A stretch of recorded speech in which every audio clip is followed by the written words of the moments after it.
Southeastern Texas, one of the most difficult borders to patrol in the United States. The group is running westbound. Here, the Department of Homeland Security must outwit smugglers who are expert at eluding detection. They got a scout. You can see him. Across the bay. Confront drug runners willing to drive huge loads into the river. There you go. Okay, suspects are in the water. And uncover illegal cargo hidden somewhere inside barrels of merchandise loaded with liquid. These are the border wars. There's one laying down right here.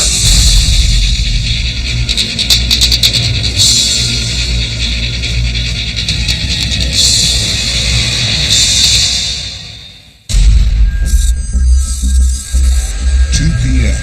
Supervisory Border Patrol Agent Chris Hamer starts his shift. His office, the Falfurrias Checkpoint, America's busiest station for narcotics and human smuggling seizures.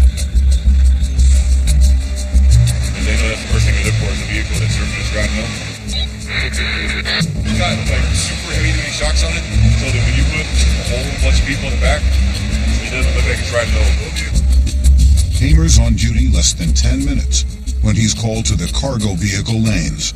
Well, the truck pulled up for inspection there on Primary, and the canine alerted to it.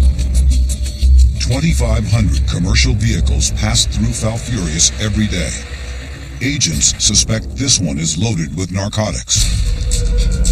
Looks like he's got it all the way up here in the front. There's also got to be some in the sides and then go into the roof there. We'll have to take that apart before we can actually verify what's in there. After 10 years here, Hamer knows almost all the places drugs can be hidden in a vehicle. It's up in here. I can feel it now. Yeah, I can reach it. It takes him only minutes to find the first package.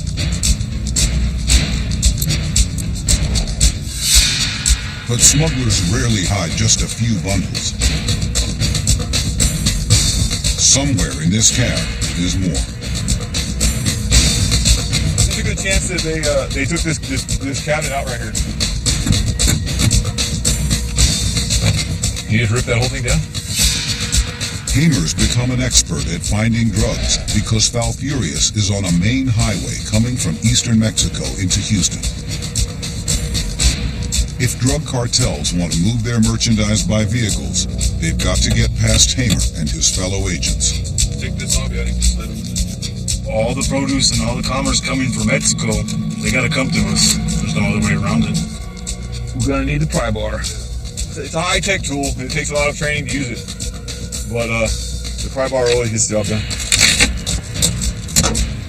Man, it's got dope everywhere.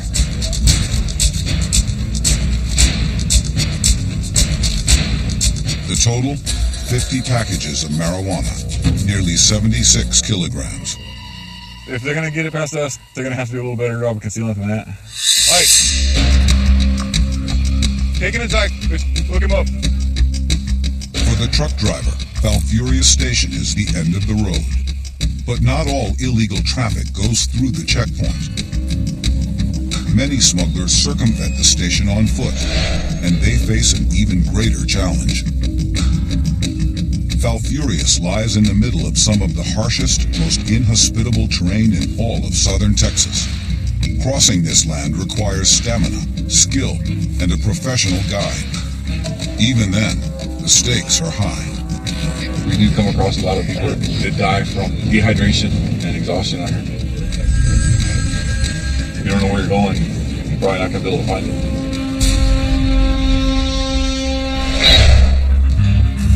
3 p.m. An image is transmitted from a motion-activated camera deep in the field. And Hamer is called from the lanes to investigate. This is a picture that we got from one of our smart scatter game cameras. The picture shows an unidentified group on the run. It's good traffic like this. We check it out, see what it is. As long as the group sticks to one of the main dirt paths, Hamer and his partner Chief Garza can head them off quickly. Racing to the scene, however, is impossible.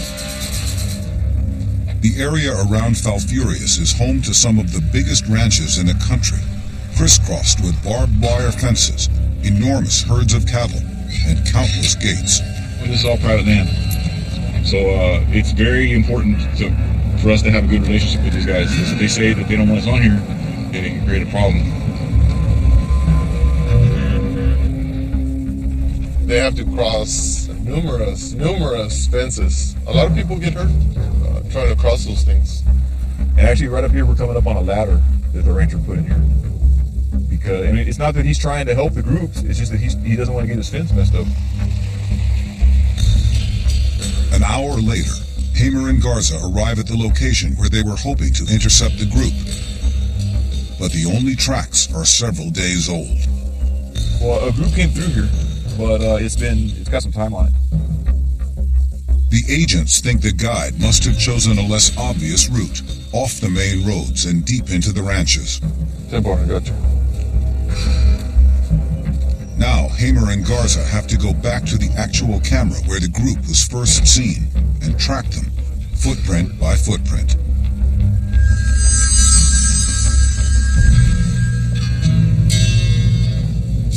Border Patrol agents are not the only ones looking for illegal traffic. A few kilometers away, a citizens group called the Texas Border Volunteers meets on the ranch of Mike Vickers. We've been overwhelmed with illegal alien traffic, drug traffic coming through my ranch and all of my neighbors' ranches and all of South Texas for about the past 15 years. These will be the post assignments and the people. Listen carefully for your name, your post, and what equipment. The volunteers are angry about the illegal traffic crossing their ranches and the damage left behind. I can assure you there's not one single ranch in this whole area that is not impacted. Cut fences, destroyed water sources, stolen vehicles, fires. And the problem is that Border Patrol don't have the resources to be out on all this private property, to guard these trails, to watch these trails, and this is what we do.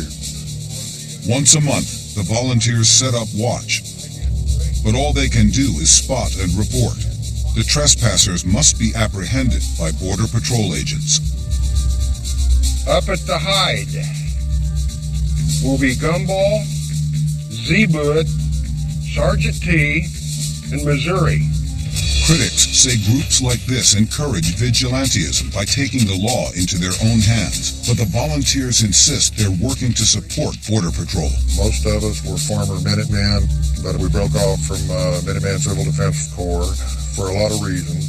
We aligned ourselves with law enforcement, in particular the Border Patrol, the local sheriff's departments, and the police departments. Okay, that's the brief. 7-10's the push. Our country cannot sustain all of these people coming in here. A lot of these people have criminal backgrounds. All of them commit a crime by coming into our country illegally. We're trying to stop this criminal activity before it gets further into the state. Tonight, the volunteers head to an area of the Vickers Ranch that has seen a lot of traffic in the past few weeks. They're driving right into the area where Hamer and Garza are tracking a group of illegal trespassers.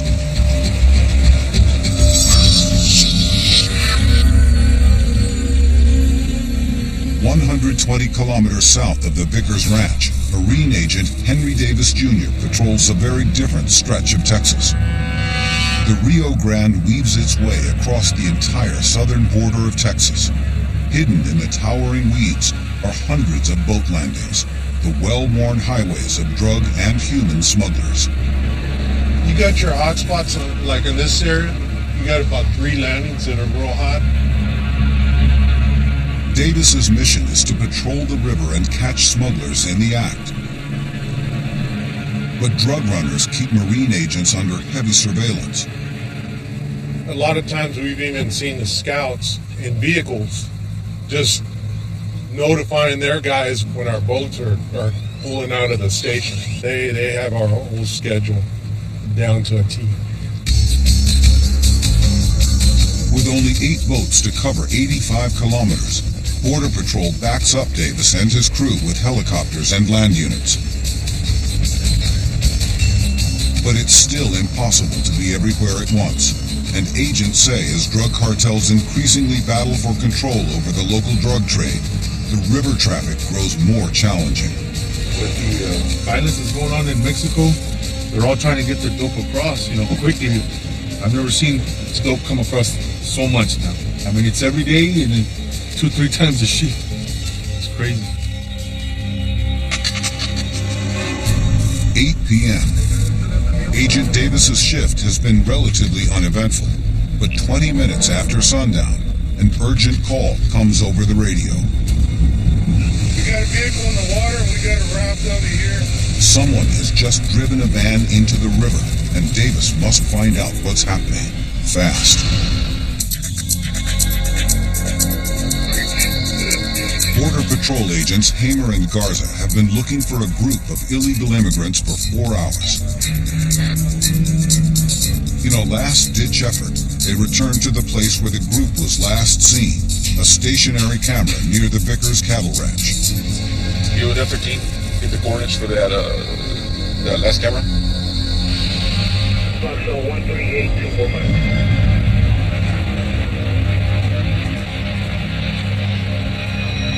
See how these footprints right here on the drag? This is where a group came across.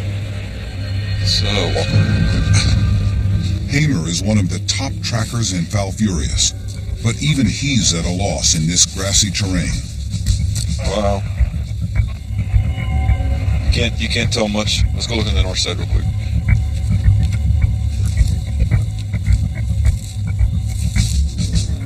His persistence pays off. Print there.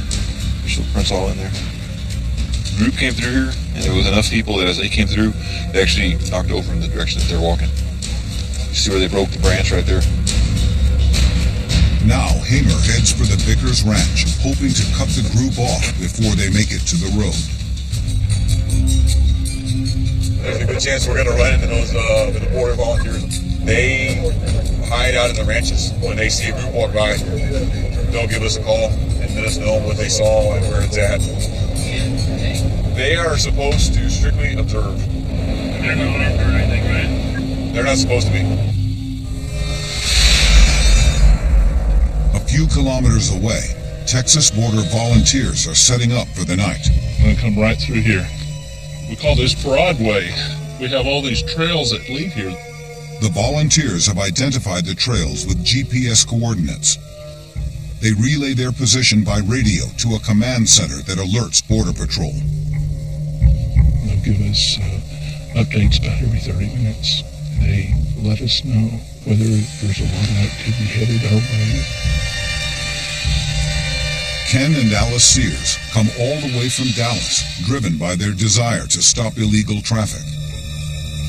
I want for anybody that wants to work hard really to be able to come here, but I want them to go about it through the right legal channels. It's a matter of feeling safer and secure about protecting our borders, knowing who's coming through. You know, there's a right way to do things and there's a wrong way to do things.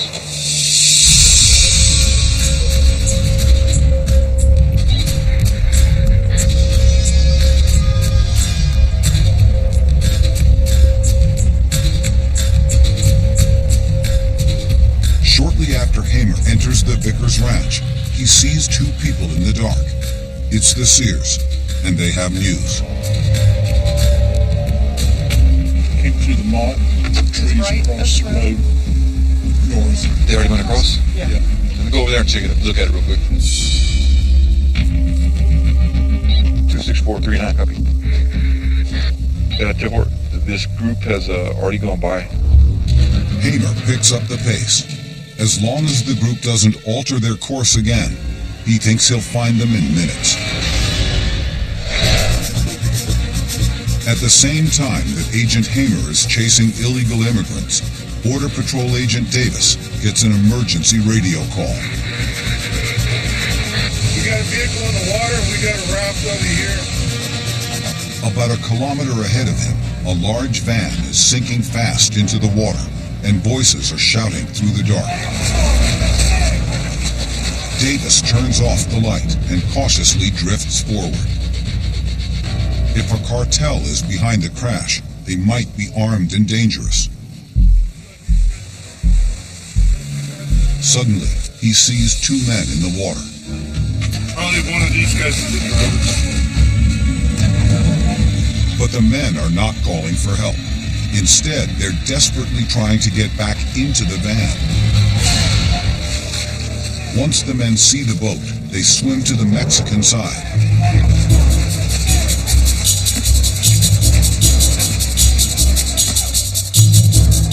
They're a little mad right now because they weren't counting on us coming out here so soon.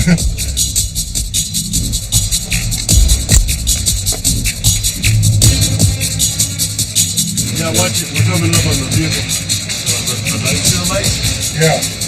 Finally, Davis can see why the men were so anxious to get back into the vehicle.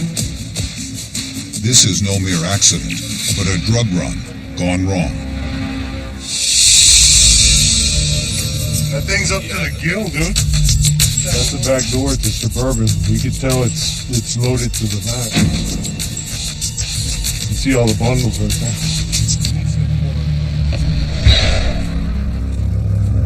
9:30 p.m.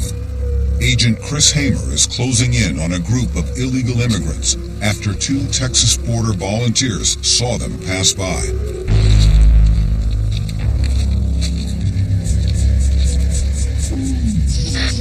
We're maybe pushing the sign. We're a couple hundred yards off of the second pipeline.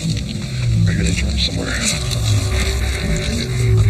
The tracks have disappeared into a grove of trees, but Hamer senses he's close. He pulls out his thermal camera that can read body heat at a distance of up to 800 meters.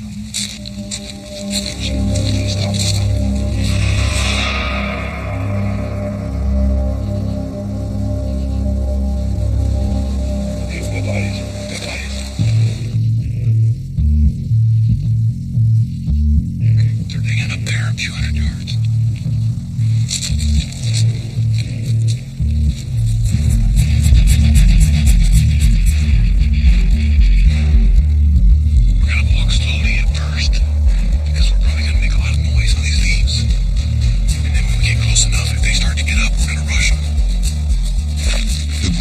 Doesn't move, hoping to evade detection. But they hadn't counted on Hamer's thermal camera.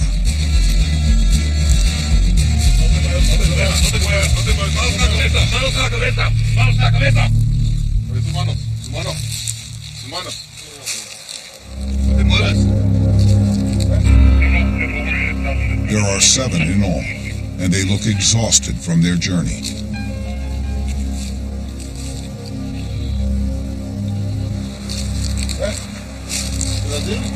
¿Quién más de Brasil? ¿Todos? Yolanda. Finding a group from so far away is fairly uncommon. Most illegal immigrants come from Mexico. The greater the distance from their place of origin to the U.S., the more they pay the smugglers. He's saying that he paid $80,000 to get smuggled here into the U.S. Señor, ¿cuánto pagó? 10,000? He said Brazilians pay 10,000 to get smuggled over here.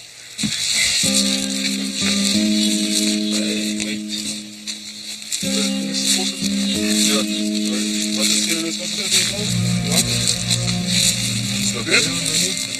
¿Está bien? ¿Una fila?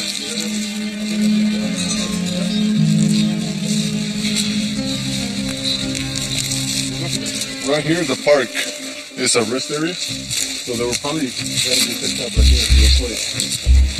Hamer and Garza found them just in time. A few minutes later, and they could be in a van heading towards Houston. For Border Patrol, the night's been a success. For the illegal immigrants, one of whom traveled 20,000 kilometers to get here, it's a bitter end to a harrowing journey. Family, squad, too much problem, both. That's why I'm here. How long have you been traveling? 2 months. 2 months? Yeah. And how did you come? Did you come from Mexico? How did you come? My country, fly Brazil, basically Guatemala. It's a long trip.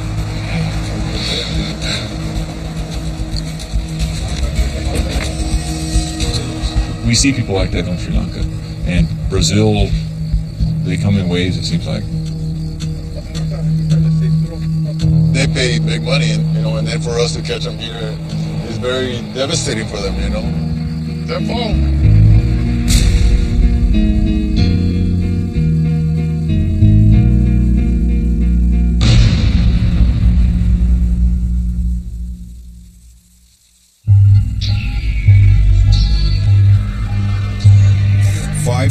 a.m.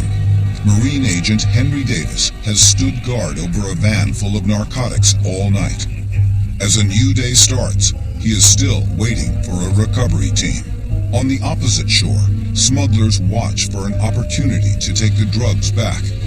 We're just securing the area. Because, believe me, if we weren't here, these guys would definitely come back and try to unload this vehicle. Just 20 yards from all those agents, I'm sure.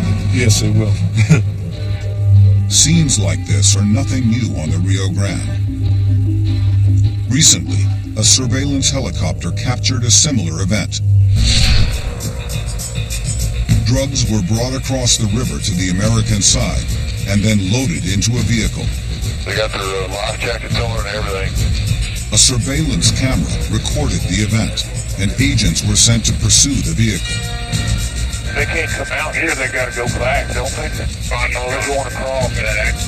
Instead of heading to the highway, the driver returned to the river. There it goes. And the truck's in the river. The truck is in the river. And it's sinking. Okay, suspects are in the water. They're trying to unload the vehicle. The vehicle is in the water. Smugglers know the border runs down the middle of the river, but agents only have jurisdiction over the American side. We have 10 subjects at the vehicle, and we do have officers arriving now. If smugglers can get the drugs into the middle of the river, they probably won't be prosecuted for trying to take them back to Mexico. Mules come across again in rafts, and they retrieve the dope and take it back south. Well, we have about 24 people that I can count. All of them seem to be involved in moving the packages. Vehicles are loading up, about to leave. That's how it's supposed to go for the smugglers. But last night, there was a problem. Agents Rocha and Cantu were on bike patrol when the Suburban drove into the water. We actually saw it from the north side as the vehicle was coming off the main highway. But it happened so quickly, the guy just kind of tumbled out of the driver's side there. And before you know it, the vehicle is careening into the water. We see a couple of guys, they swam towards the Suburban. One of them jumped on top of the Suburban and flipped the door open and attempted to open the other door. Said I think the door was jammed and they weren't able to unlock that door. And that's the only reason they didn't take the bundles back. This is a scene that plays out, day in and day out. And it's basically a couple of minutes of adrenaline and tons of hours of paperwork. Finally, agents can see what was smuggled across in this van. That's a pretty good sized load. Yeah, at least 8 The wrap itself in tape. Yeah, that's why they usually bring them over. Agents say smugglers use cellophane tape and plastic to wrap the load so it floats in the water and can be easily retrieved. It's probably over 100 pounds, possibly. A check will be conducted on the Suburban, but vehicles used in drug runs often turn out to be stolen.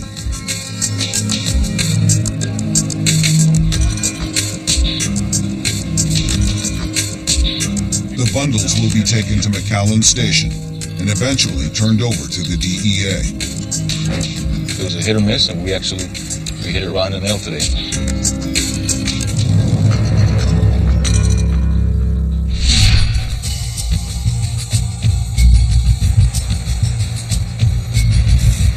At Falfurrias checkpoint, the evening shift is just underway when 2 injured illegal immigrants are brought into the station, a mother and her young daughter. They were part of a group of 14 and they just fell behind and they couldn't keep up and they left them behind. They made it out to the highway and that's when we picked them up. So how long are they walking by themselves? For 2 days. 2 days by themselves. They are severely dehydrated, famished, and lucky to be alive. They're going to take them to the hospital because they're in really bad shape. The little girl can't even walk, so they're going to go to the hospital. But before they're released, agents need to find out how they got here and who abandoned them. You pretty much see this every day. Every day.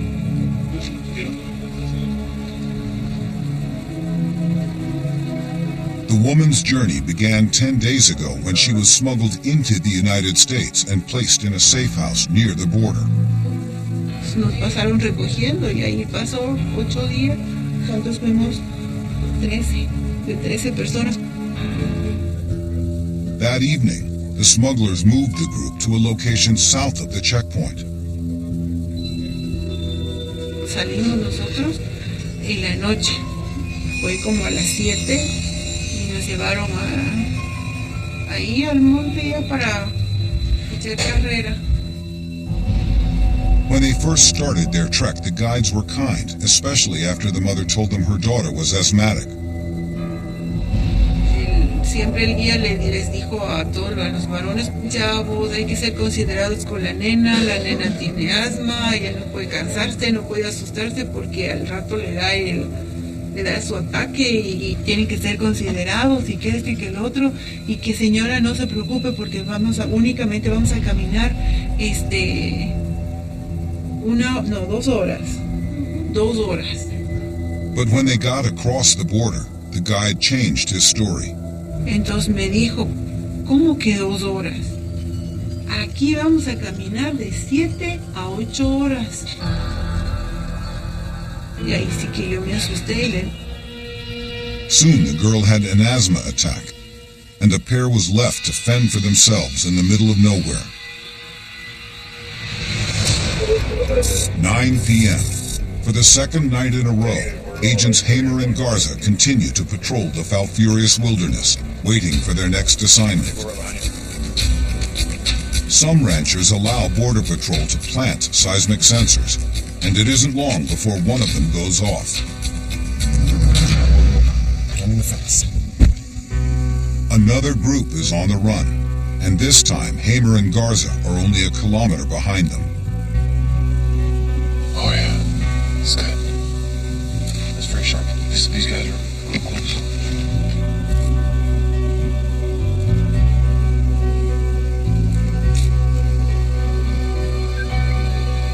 To be honest with you, I would probably come in and do this for free. I love it, especially out in the brush.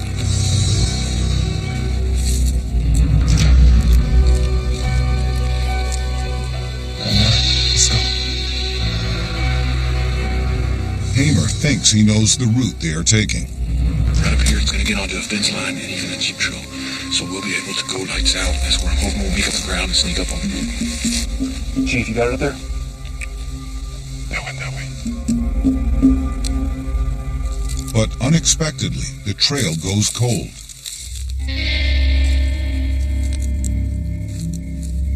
They turn. Right here.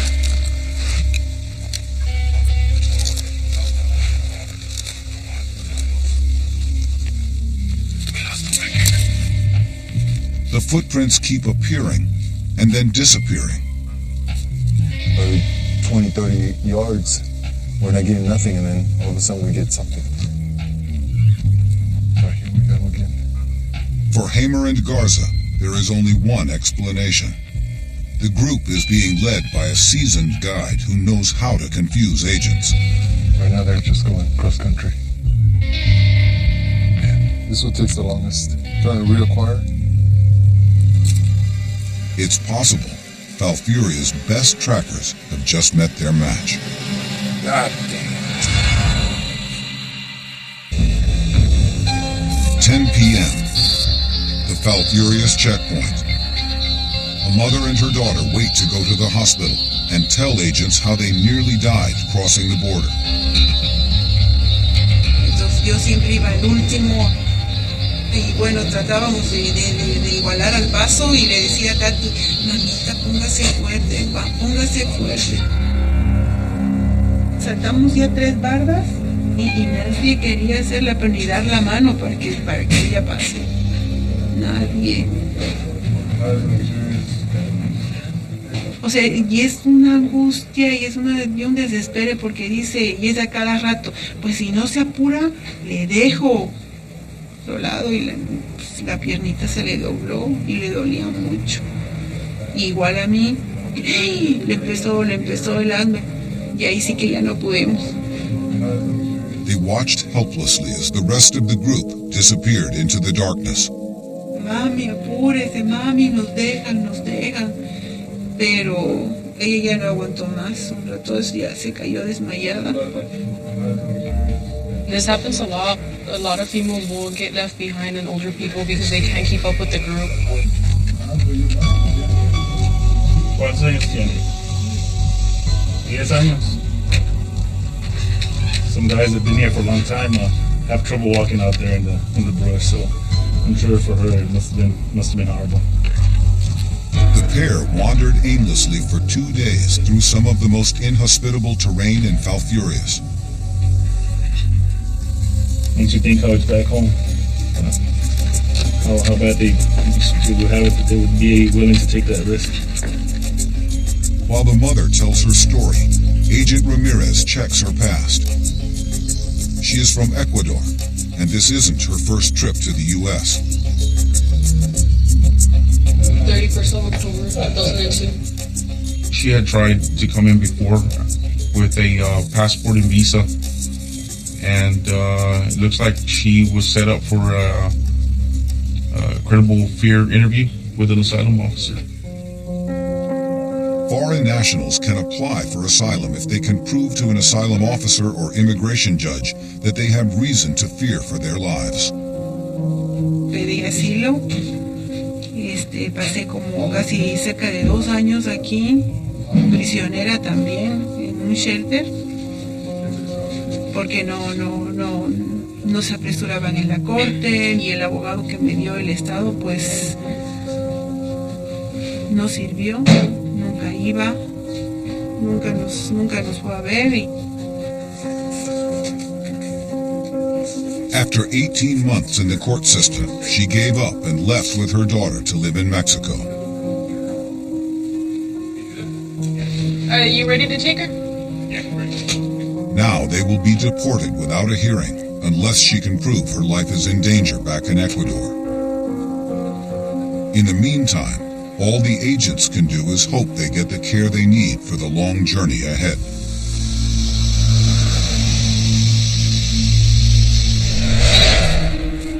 11 p.m., Agents Hamer and Garza thought they were closing in on a large group of illegal immigrants, but they've been outwitted by a seasoned guide. Anything you heard? I don't like this. We'll try to rewire the sign. We lost it back here somewhere. The agents are forced to try a different path, but the pressure's on. The longer they hunt for the tracks, the more likely the group has already made it out to the road. The window of opportunity is about 45 minutes.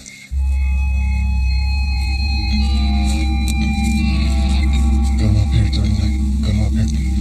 Right here.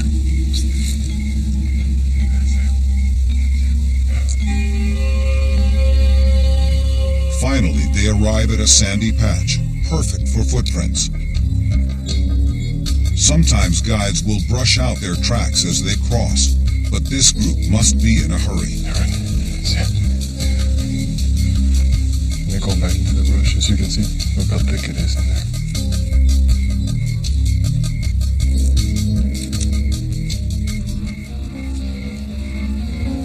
Then, the guide employs another tactic to throw Hamer and Garza off the trail. I don't understand why some of this sign's going both ways. We got some of the group going that way, and some of the group going this way. The guide is splitting the group and having them take different routes. I don't know what they did. We don't think that's not good.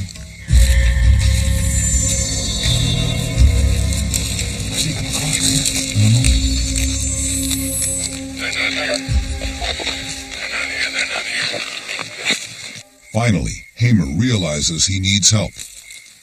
It's time to call for reinforcements. The backup team will include 6 other ground agents, all-terrain vehicles, and a helicopter equipped with a night vision camera. They're requesting assistance for the groups in the South Furious area. 27.15369. Hamer uses a wrist GPS device to convey his location. 047. 10-4. I just want to verify that Omaha is en route to Valeria. The agents have already been tracking for 2 hours, and the helicopter, codenamed Omaha, is still 30 minutes out. The window for finding the group's tracks is closing. The agents better have a location before the backup team arrives.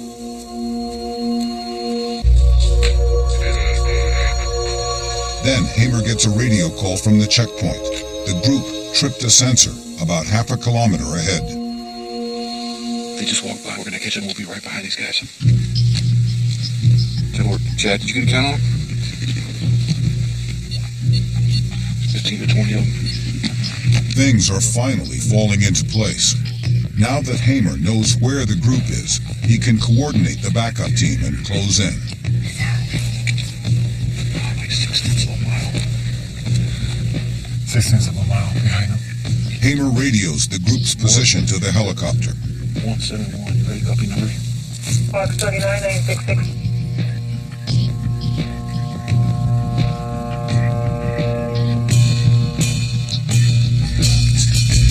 The chopper will meet them in 20 minutes.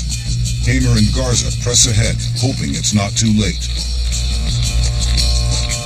But when they get to the sensor, there's not a track in sight. Negative, Chief.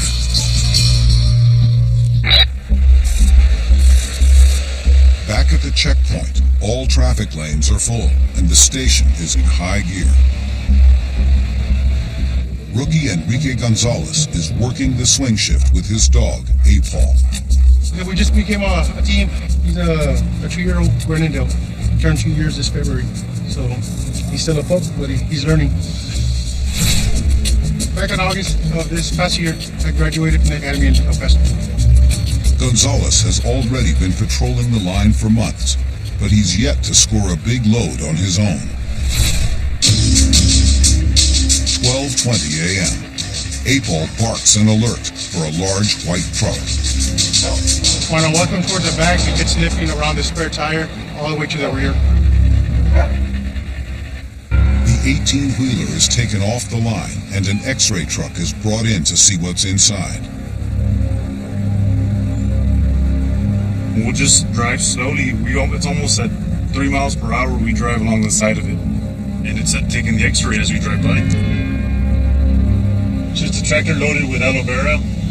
Usually they're big old cartons full of liquid, and I already saw something squarish resembling that to a bundle. Not sure yet, but after we finish this, I'm gonna go and check it out. While the driver waits, a forklift is brought in to haul out the front barrels. Agent Gonzalez and the others get to work.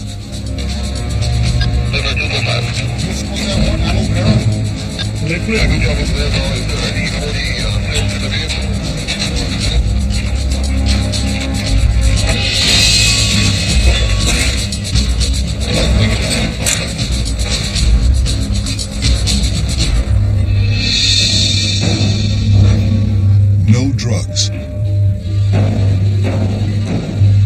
For the agents, taking a vehicle off the line and searching for contraband is a calculated risk. It looks like Gonzalez will have to unload the entire truck to see if he made a mistake.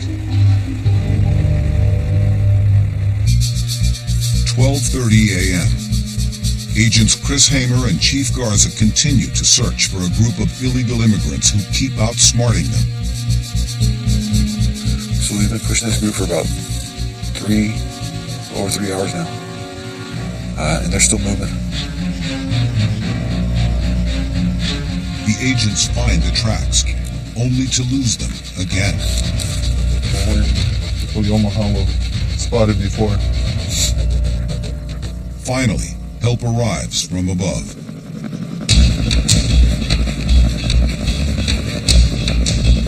Omaha, do you have the laser on now? A few minutes later, the ATV team is on site. But no one has spotted the group. Problem is right now we're losing time. Hey, you guys on the ATVs, stand by, stand by. I'm hoping they're laid up. Usually the guy will hear the helicopter and he'll tell them to hide under trees, under brush, under stuff that Omaha will not be able to spot them from the air. Omaha is equipped with a FLIR, or Forward-Looking Infrared Detection Device. FLIR's thermal imaging system detects body heat and works best in this environment at 300 meters or less. But so far, the FLIR doesn't spot anyone. They have a hard job out there. They're just going by what we tell them, our coordinates, our last direction of travel. Suddenly, Garza sees something. Fresh tracks.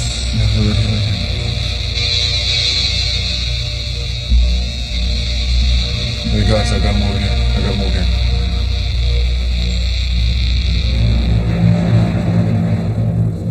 200, 300 yards northeast of us right here. Okay, the group's moving. So we're gonna have to come up behind them. There's about 15 of them. Omaha sends a beam down to the ground to pinpoint where the group is hiding. The laser is invisible to everyone except the agents wearing night vision goggles. We're lights off. ATV units, stand by for a second. Stand by, ATVs. Let's get closer. Hold on, guys. Hold on. Hey. Hold on. Hey. Stop.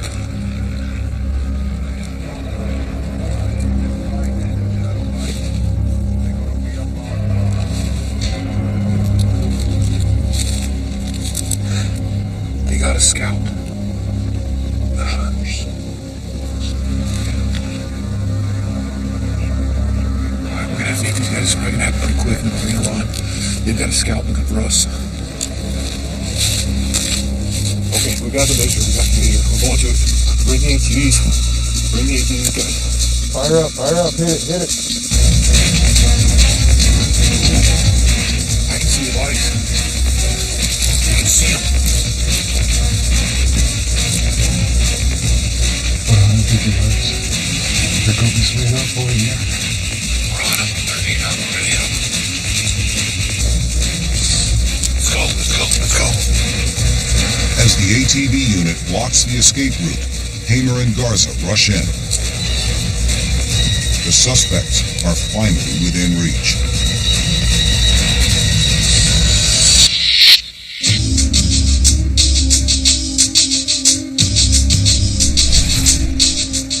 Back at the checkpoint, Agent Enrique Gonzalez is inspecting suspicious barrels found in an 18-wheeler. The first barrels came up empty, but agents still suspect some of these barrels contain packages of drugs.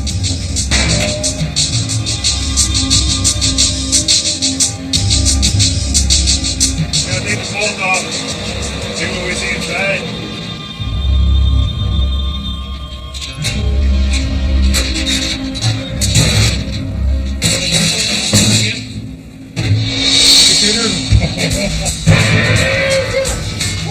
Pay dirt.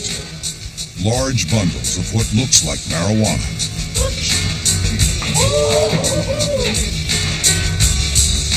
Your driver says a bundle that comes in a tractor trailer. Now we get to open up the rest of the containers and see how much we got. It's gonna come out, I think, told me about 600 pounds.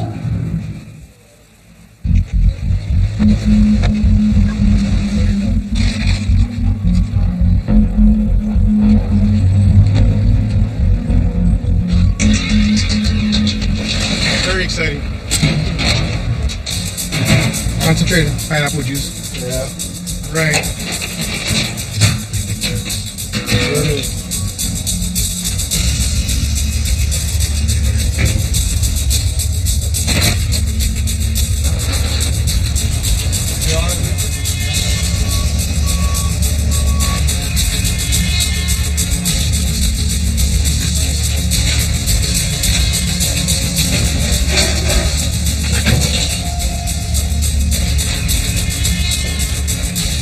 How many containers we got? I think there's at least 20 containers, so we got 2 to 3, about 50.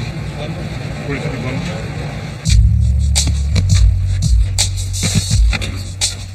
The load is far bigger than any of the agents expected.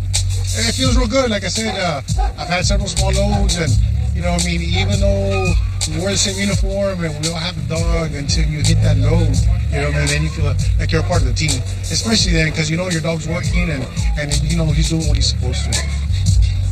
For Gonzalez, the victory is sweet. But it comes with a personal price tag. In Falfurrias, when a canine handler scores a big load, he treats the shift to a barbecue. It's a tradition. Anytime we hit 1,000 pounds, we barbecue for the shift. So I'll be more glad to barbecue and buy everything for the shift probably the day after tomorrow. Agents Garza and Hamer can finally close in on the illegal immigrants they have been chasing for 4 hours. Look for stragglers!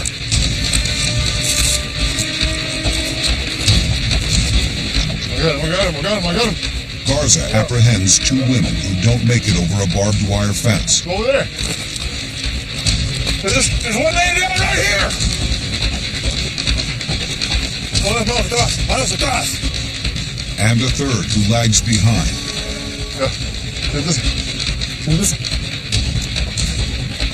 But others disappear into the dark.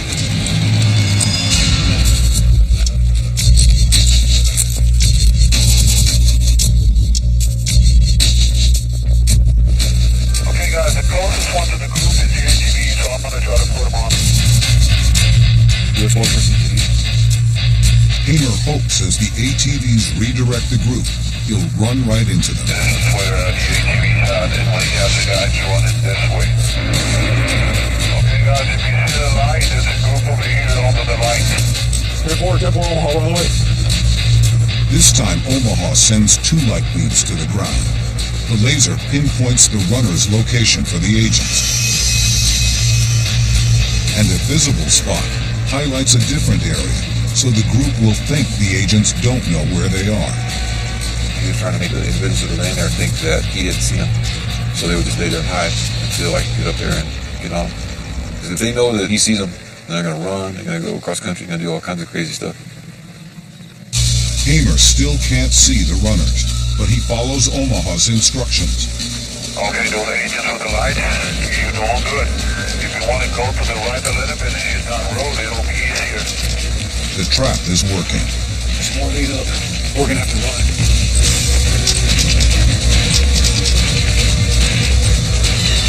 Íncate. Ven acá. Acuéstate.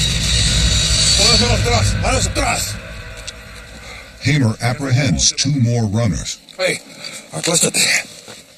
We got 2 here, Chief. How many you got?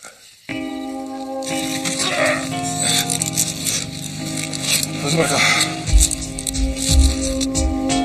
7 have been caught, but at least 7 others remain at large. But more than likely, they're going to pop out on the highway tomorrow sometime during the day, and our guys should be able to pick them up. They're not going to make it. They won't make it on their own. But chances are the one person Hamer really wants to catch, the seasoned guide who outsmarted him most of the night, is long gone. Guides almost always abandon their charges at the first sign of trouble, and that means Hamer could be tracking him again as soon as his next shift. Yeah, we have to go, guys. Okay, 10-4, Omaha. We appreciate your help. Jeez, man. That's a lot of work.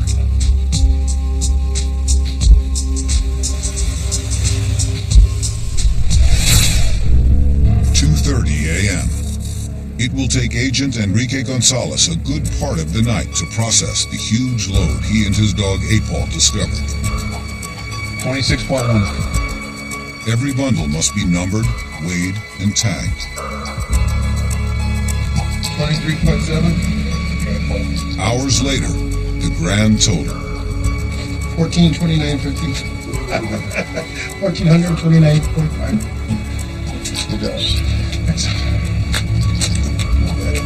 Gonzalez's haul has a street value of more than $1 million US. I got into the canine for that reason, into the program, is catching aliens in vehicles, people in distress, and out here with the marijuana, cocaine. We don't get it all, but we try our best. The next day, it's payback time. Today we're gonna end up having fajitas, chicken sausage. Agent Alejandro Ramon is working the grill for the Falfurious barbecue. Agent Parra was the one that created this, and it was anything over 1,000 pounds we would brew a barbecue. But then this past year, we were getting so much drugs that it got expensive because we were doing it every 2-3 days. So we came up with a new one saying it's gonna be feature prior case. I probably won't do another barbecue ever because my biggest load is 11,900 pounds. Well, you'll keep on cooking until everything is done. So hopefully with the next couple of hours, we'll all be sitting down and enjoying our meal. We'll be done in about 45 minutes. About 25 minutes? So that'll be good. Everything else is already inside. They're taking in the sodas and all the trimmings. Little initiation. Gonzalez is just getting started at Falfurious Station, but today he feels like a member of the team. The 1,000 club. 1,000 pound club. And hopefully it'll keep on going up. But the agents will have to eat on the run, because in Falfurious, the action never stops.